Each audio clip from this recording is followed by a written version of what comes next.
सभी विद्यार्थियों का एसवी चिल्ड्रन एकेडमी रावला मंडी के ऑनलाइन प्लेटफॉर्म पे स्वागत है। कक्षा 11 विषय इतिहास और अध्याय चल रहा है 7 नंबर। इसमें हम पढ़ेंगे आज महिलाओं की आकांक्षाएं। व्यक्तिगता और नागरिकता के नए विचारों से महिलाओं को दूर रखा गया। सार्वजनिक जीवन में अभिजात व संपन्न परिवार के पुरुषों का प्रभुत्व था, यानी चलती किसकी थी? पुरुषों की चलती थी। हर चीज में बालक को प्रधानता दी जाती थी और घर परिवार के मामले में वही निर्णय लेते थे, यानी महिलाओं का कोई हाथ नहीं था, सिर्फ घर पे गृहिणी बन के काम करती थी। उसमें लोग अपने लड़कों को ही शिक्षा देते थे जिससे उनके बाद वे उनके खानदानी पैसे या जीवन की आम जिम्मेदारियों को उठा सके। कभी कभी वे अपने छोटे लड़कों को धार्मिक कार्य के लिए चर्च को सौंप देते थे। यद्यपि विवाह में प्राप्त महिलाओं के दहेज को वे अपने पारिवारिक कारोबारों में लगा देते थे, तथापि महिलाओं का यह अधिकार नहीं था। वे अपने पति को कारोबार चलाने में कोई राय दे। प्राय कारोबारी मैत्री को सुदृढ़ करने के लिए दो परिवारों आपस में विवाह संबंध होते थे, यानी व्यापार को बढ़ावा देने के लिए या किसी के लिए आपस में विवाह संबंध होते थे। अगर पर्याप्त दहेज का प्रबंध नहीं हो पाता था तो शादीशुदा लड़कियों को ईसाई मठों में भिक्षुणी का जीवन बिताने के लिए भेज दिया जाता था, क्योंकि पहले ऐसे तो होता नहीं था कि एक ही विवाह करना है और वही पत्नी रखनी है, क्योंकि कोई अधिनियम तो कानून तो बना हुआ नहीं था।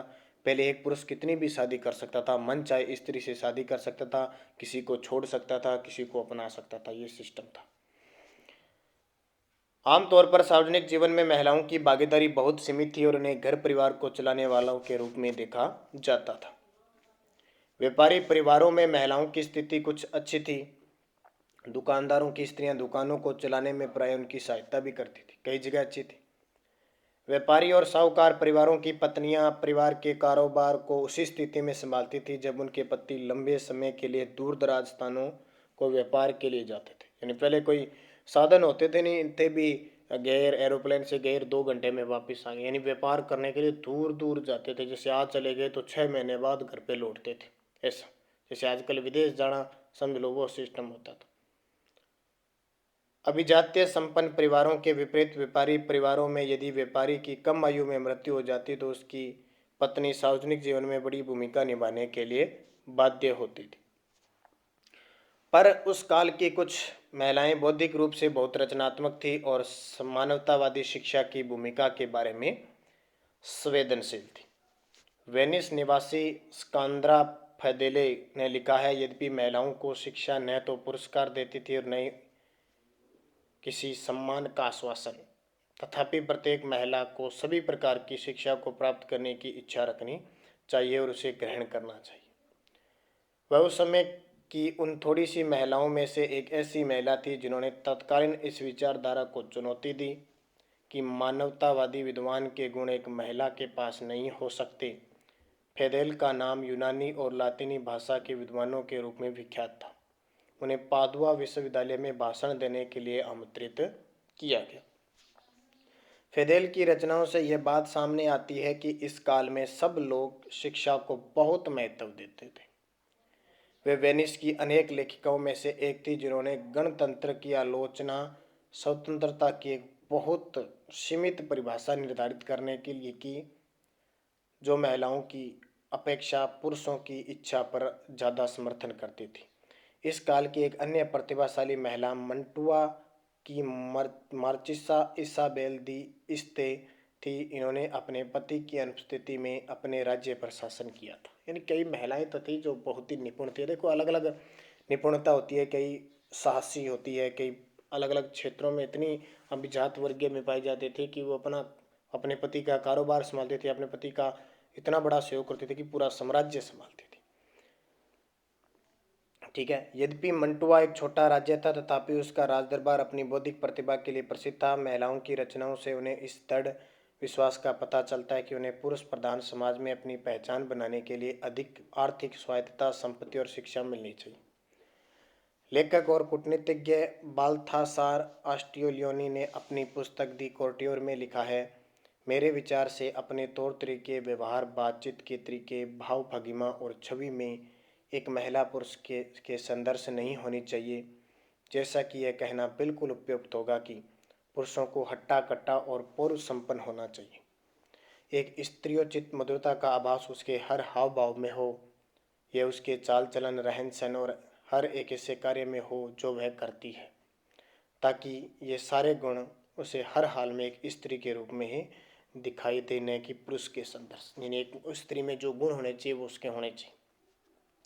यदि उन महा अनुभवों द्वारा दरबारियों को सिखाए गए नियमों में इन नीति वचनों को जोड़ दिया जाए तो महिला इनमें से अनेक को अपनाकर खुद को बेहतरीन गुणों से सुसज्जित कर सकेगी।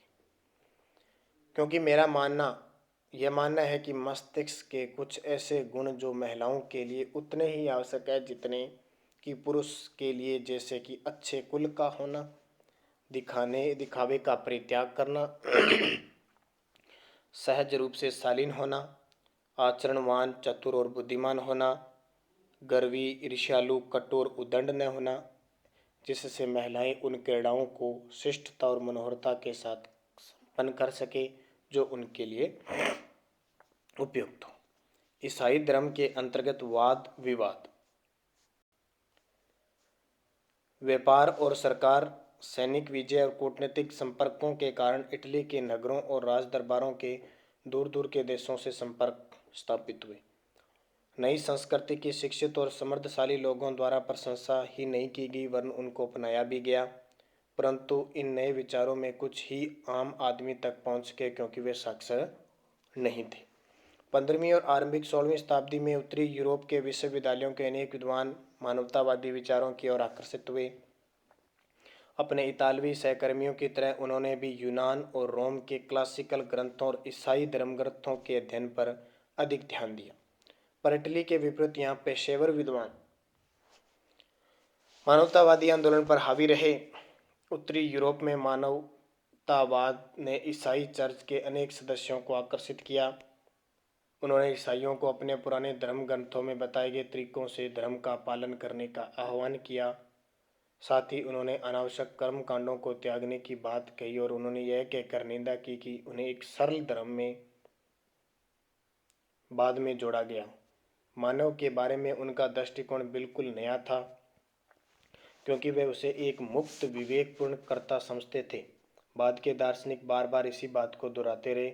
वे एक दूरवर्ती ईश्वर में विश्वास रखते थे और मानते थे कि उसने मनुष्य बनाया है लेकिन उसे अपना जीवन मुक्त रूप से चलाने की पूरी आज़ादी भी दी है। वे भी यह मानते थे कि मनुष्य को अपनी खुशी इसी विश्व में वर्तमान में ही ढूंढनी चाहिए। ईसाई मानवतावादी जैसे कि इंग्लैंड के टॉमस मोर और हॉलैंड के इरेसम्स का ये मानना था कि चर्च एक लालची और साधारण लोगों से बात बात पर लूट खटोस करने वाली संस्था बन गई। पादरियों का लोगों से धन ठगने का सबसे सरल तरीका पाप स्वीकारोक्ति नामक दस्तावेज था। पादरी जैसे अपने मंदिर में पंडित होते ना, वैसे चर्च में पादरी हुआ करते, जो व्यक्ति को उसके सारे किए गए पापों से छुटकारा दिला सकता है। आजकल भी कई पंडित वगैरह करते हैं ना, कैसे कर दो, ये व्रत रख लो, इतनी पूजा पाठ कर लो, पंडित को इतने रुपए दे दो और हम ऐसे कर देंगे, वैसे करेंगे, आपके घर का जुगाड़ सही हो जाएगा, आपको कोई कष्ट नहीं होगा। रुपए ठगते हैं ना बहुत सारे। कई तो देखो अच्छे होते हैं, कई तो सही शास्त्रीय ज्ञान का होता है, कई बहुत सारे ऐसे ही होते हैं। तो वैसे उस समय भी करते थे। ईसाइयों को बाइबल के स्थानीय भाषाओं में छपे अनुवाद से यह ज्ञात हो गया कि उनका धर्म इस प्रकार की प्रथाओं के प्रचलन की आज्ञा नहीं देता। यूरोप के लगभग प्रत्येक भाग में किसानों ने चर्च द्वारा लगाए गए इस प्रकार के अनेक करों का विरोध किया। इसके साथ साथ राजा भी राजकर्ज में चर्च की दखलंदाजी से चिढ़ते थे। जब मानवतावादियों ने उन्हें सूचित किया कि न्यायिक और वित्तीय शक्तियों पर पादरियों का दावा कॉन्स्टेंटाइन के अनुवादक नामक एक दस्तावेज से उत्पन्न होता है, जो कि प्रथम ईसाई रोमन सम्राट कॉन्स्टेंटाइन द्वारा संभवतः जारी किया गया था, तो उन राजाओं को खुशी हुई क्योंकि मानवतावादी विद्वान यह दर्शाने में सफल रहे कि कॉन्स्टेंटाइन का वह दस्तावेज असली नहीं बल्कि प्रवृत्ति काल में जालसाजी से तैयार किया गया था। 1517 में एक जर्मन युवा भिक्षु मार्टिन लूथर ने कैथोलिक चर्च के विरुद्ध अभियान छेड़ा और इसके लिए उसने दलील पेश की कि मनुष्य को ईश्वर से संपर्क साधने के लिए पादरी की आवश्यकता नहीं। उन्होंने अपने अनुयायियों को आदेश दिया कि वे ईश्वर में पूर्ण विश्वास रखें क्योंकि केवल उनका विश्वास ही उन्हें एक सम्यक जीवन की ओर ले जाता है और उन्हें स्वर्ग में प्रवेश दिला सकता है। इस आंदोलन को प्रोटेस्टेंट सुधारवाद नाम दिया गया, जिसके कारण जर्मनी और स्विट्जरलैंड के चर्च ने पोप तथा कैथोलिक चर्च से अपने संबंध समाप्त कर दिए। स्विट्जरलैंड में लूथर के विचारों को उलरिक ज़्विंगली और उसके बाद जो कैल्विन ने काफ़ी लोकप्रिय बनाया। व्यापारियों से समर्थन मिलने के कारण वे सुधारकों की लोकप्रियता शहरों में अधिक थी, जबकि ग्रामीण इलाकों में कैथोलिक चर्च का प्रभाव बरकरार रहा। अन्य जर्मन सुधारक जैसे कि एना बैप्टिस्ट संप्रदाय के नेता इनसे अधिक उग्र सुधारक थे। उन्होंने मोक्ष के विचार को हर तरीके के सामाजिक उत्पीड़न के अंत होने के साथ जोड़ दिया। उनका कहना था कि क्योंकि ईश्वर ने सभी इंसानों को एक जैसा बनाया है, इसलिए उनसे कर देने की अपेक्षा नहीं की जानी चाहिए। उन्हें अपना पादरी चुनने का अधिकार होना चाहिए। इसने सामंतवाद द्वारा उत्पीड़न जो किसान है उनको आकर्षित किया। 1506 में अंग्रेजी भाषा में बाइबल का अनुवाद करने वाले लूथरवादी अंग्रेज विलियम टिंडेल ने प्रोटेस्टेंटवाद का इस तरह समर्थन किया। इस बात से सब लोग सहमत होंगे कि वे आपको धर्म ग्रंथ के ज्ञान से दूर रखने के लिए यह चाहते हैं कि धर्म ग्रंथ के अनुसार आपकी मातृभाषा में उपलब्ध न हो सके, जिससे दुनिया अंधकार में ही रहे और वे पुरोहित वर्ग लोगों के अंतःकरण में बने रहे, जिससे उनके द्वारा बनाए व्यर्थ के अंधविश्वास और झूठे धर्म सिद्धांत चलते रहे, जिसके रहते उनकी ऊंची आकांक्षाएं और अतृप्त लोलुपता पूरी हो सकी। इस तरह वे राजा, सम्राट और यहाँ तक कि अपने को ईश्वर से भी ऊंचा बना सके, जिस बात ने मुझे मुख्य रूप से न्यू टेस्टामेंट का अनुवाद करने की प्रेरणा दी। मुझे अपने अनुभवों से ज्ञात हुआ कि सामान्य लोगों को किसी भी सच्चाई की तब तक जानकारी नहीं हो सकती जब तक उनके पास अपने धर्म ग्रंथ के मातृभाषा में अनुवाद उपलब्ध न हो। इस अनुवादों से ही वे धर्म ग्रंथ की परिपाटी, कर्म और अर्थ समझ सकेंगे। अब देखिए, लूथर ने आमूल परिवर्तनवाद का समर्थन नहीं किया। उन्होंने आह्वान किया कि जर्मन शासक समकालीन किसान विद्रोह का दमन करें। ऐसा इन शासकों ने 1525 में किया, पर इसके बावजूद आमूल परिवर्तनवाद बना रहा। आमूल परिवर्तनवाद फ्रांस में प्रोटेस्टेंटों के विरोध में से मिल गए, जिन्होंने कैथोलिक शासकों के अत्याचार के कारण यह दावा करना शुरू कर दिया कि जनता को अत्याचारी शासक को अपदस्थ करने का अधिकार है। वे उसके स्थान पर अपने पसंद के व्यक्ति को शासन बना सकते हैं। अंततः यूरोप के अनेक क्षेत्रों की तरह फ्रांस में भी कैथोलिक चर्च ने प्रोटेस्टेंट लोगों को अपनी पसंद के अनुसार उपासना करने की छूट दी। इंग्लैंड के शासकों ने पोप से अपने संबंध तोड़ दिए। उसके उपरांत राजा रानी इंग्लैंड के चर्च के प्रमुख बन गए। कैथोलिक चर्च समय भी इन विचारों के प्रभाव से अछूता नहीं रह सका और उसने अनेक आंतरिक सुधार करने प्रारंभ कर दिए। स्पेन और इटली में पदाधिकारियों ने सादा जीवन और निर्धनों की सेवा पर जोर दिया।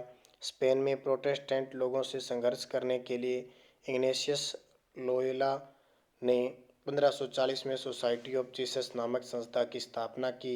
उनके अनुयायी जेउसट कहलाते थे और उनका ध्येय निर्धनों की सेवा करना और दूसरे संस्कृतियों के बारे में अपने ज्ञान को व्यापक ज़्यादा बनाना। तो ये हो गया क्लियर।